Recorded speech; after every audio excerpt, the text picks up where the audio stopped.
Bahkan sebagian para ulama dalam dunia tarbiyah mengatakan, jika ada orang punya permasalahan dalam hidupnya hari ini, langsung lihat gimana urusannya dengan orang tuanya dulu. Bisa jadi ini akibat dari ketidakbaikannya dengan orang tua. Kalau dokter ngomong, oh penyakit lambungnya dulu dilihat, biasanya begitu ya. Ini pola makan, gitu loh. Jadi dokter dengan ibundamu seperti apa? Dengan ayahandamu.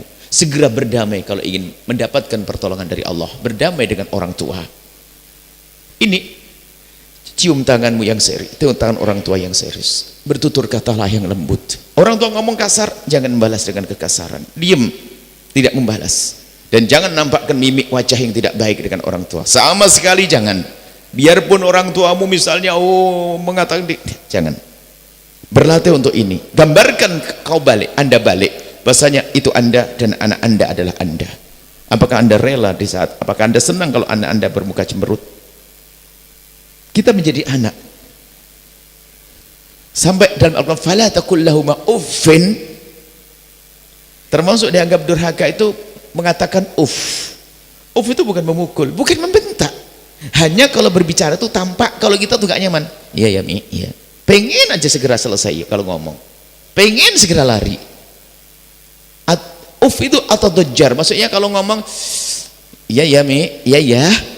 Dikasih tahu iya iya. Kenapa pakai iya iya 2 kali? Iya aja kan cukup. Iya Mi. Kalau iya iya itu marah itu.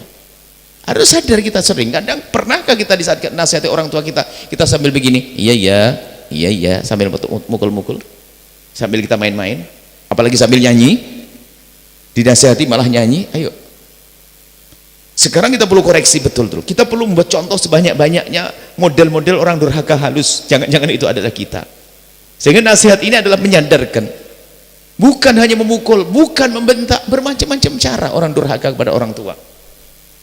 Atau dojar menampakkan dia tuh kalau berbicara tidak nyaman. Makanya serius duduk dengan orang tua yang baik, bersalaman. Dan di saat Anda bersalaman dengan ibunda ayahanda, jangan buru-buru dilepas tangan ibundamu ayahandamu. Kita menemukan hari ini seorang anak salaman dengan ibunya kayak salaman gengsi.